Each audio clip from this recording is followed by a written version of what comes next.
Hey guys, David Patrick Green here with another one of my picnic tables series during the coronavirus outbreak. Picnic tables are a great place to record a video because people won't sit next to you during the outbreak.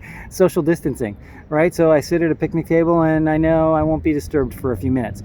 But today I have a really interesting video that occurred to me while I was walking along, and I think this video could save your life or at least save your career. And so basically what I'm saying is your pet could save your life or cost you your life during something like a coronavirus outbreak. And this is a great time to take stock, be aware of the relationship between you and your pet, you and your children, and most importantly for actors, you and your own mind. So how this started was I was walking down the street, and people are out walking their pets as they do. And look, we live in a very permissive society where there aren't a lot of rules, and so you'll see basically some people who don't really believe that they are there to guide their animal, to show them how to, I guess, live a somewhat fulfilled life, but also live within the rules, boundaries, and limitations, as Cesar Millan would say. And so what they do is, while they're walking, the dog just does whatever it wants to do, right? It sniffs here, it sniffs there, it goes left, it goes right, it stops. And what do they do? Like, not everyone, but a lot of pet owners will just be like, oh, well, if Fluffy wants to stop and sniff, then, great. Which is fine within the confines of a very sort of perfect scenario situation where everybody's doing okay and there's no specific dangers that are out there, but that type of behavior can actually cost somebody their lives when we're talking about the situation we're in now, the coronavirus, right? So if somebody's walking along the street towards you, down the sidewalk towards you, on one side or the other, and your dog decides to cross in front of that person and then you follow them, then you could get close enough to potentially, become exposed to the virus. And you can also expose somebody else to the virus. And so when I saw somebody just did this, we were both walking down the right side of the street, practicing our social distancing, but the dog doesn't know social distancing, so you've got to teach the dog social distancing. It doesn't know why, but it's just like, well, if you tell me to walk down that side of the street, then I'll do it, right? I don't have to get my way if it's going to cost somebody their lives. And so this person was walking towards me. We're both on opposite sides of the street, and the dog decides to step in front of me. And so I'm immediately expecting the correction from the owner, no, over here, Fluffy. But of course, no, that doesn't happen because, why would I care that my dog just stepped in front of somebody and might make us both at risk of, catching a fatal disease? So no, the dog crosses and she just follows the dog and then stops because the dog stopped. And I'm just thinking, really, it's amazing how completely unconscious this type of behavior is, and that they would rather risk their lives and somebody else's lives than actually give the dog a little nudge. Fluffy, this side of the street, please. So anyway, that's my little pet peeve. But really what it boils down to is I was thinking, it's very important that we are aware of what we are doing, our actions, because our actions, hey, they may not cost us our lives. I mean, they could easily in this situation. But when we're doing our regular acting career activities, what it could cost you is your career. Because if your mind is pulling you places and you're not aware of it and you're just following it because you've never really thought about whether something is right or wrong, or you choose to have the approach, which a lot of people have, which is, I don't see what's wrong with it. Well, you don't see what's wrong with it because you haven't actually tried to see what's wrong with it. All of the great dictators and despots throughout history got power because nobody saw what was wrong with what they were doing. Because they didn't just suddenly appear out of nowhere. They start with very small changes and they grab more and more power. And before you know it, they've changed everything. And, they've picked one group for exclusion and then finally extermination, if you know what I mean.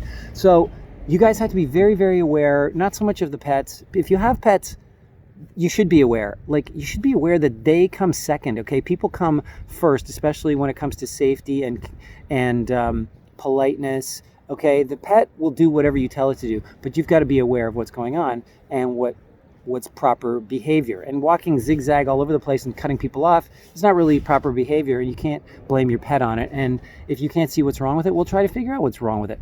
But as far as actors go, you need to be aware of what your thoughts are telling you and why they're telling you that.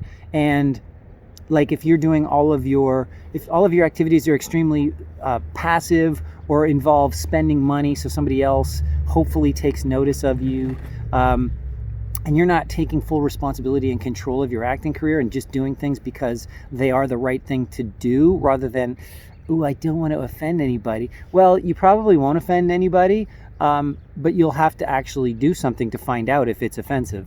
And if somebody chooses to be offensive when you're doing something that's completely morally, ethically right to help your audience find you, then it's somebody else's problem if they don't like it.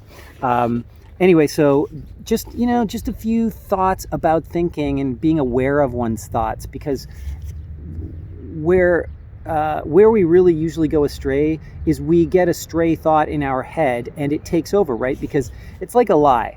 One lie always leads to another lie, which leads to another lie, which leads to another lie, right? Because you have to keep fabricating stories to explain the first thing that you made up.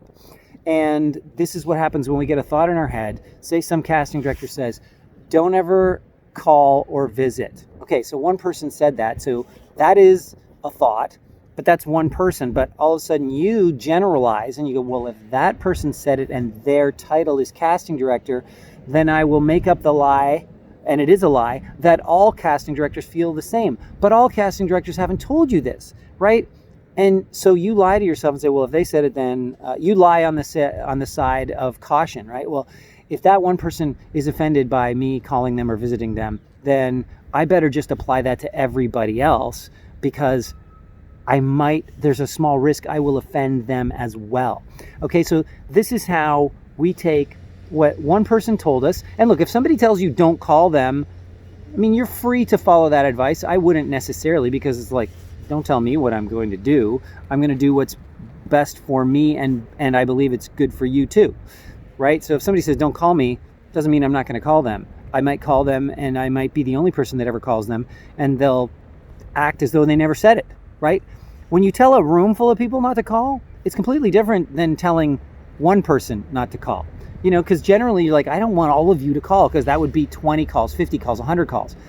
But if one person calls me, it's just like, hi, how can I help you? You're not thinking, why are you calling me? Especially if you don't know that you told this person not to call you, and how would they know? Because they don't remember your name. So they do have phones for a reason, I'm assuming, not just to call 911. So since the phone also receives calls as well as makes calls, they must think it's okay for them to call people. So they must also think it's probably okay for other people to call them. And if that person has a really good reason to call them, they'll probably be okay with the call. In fact, they may be thrilled with the call if you call at the right time, right? For the right reason. So hopefully I've just dispelled a few notions here and introduced you to the concept of, how you need to be aware of what your thoughts actually are and where they came from, and whether they are doing you more harm than good. Okay, guys, that's it for now. Like, share, subscribe, comments, suggestions, questions in the comment section below. And check out my Hack Hollywood gear store. It's teespring.com/stores/Hack Hollywood.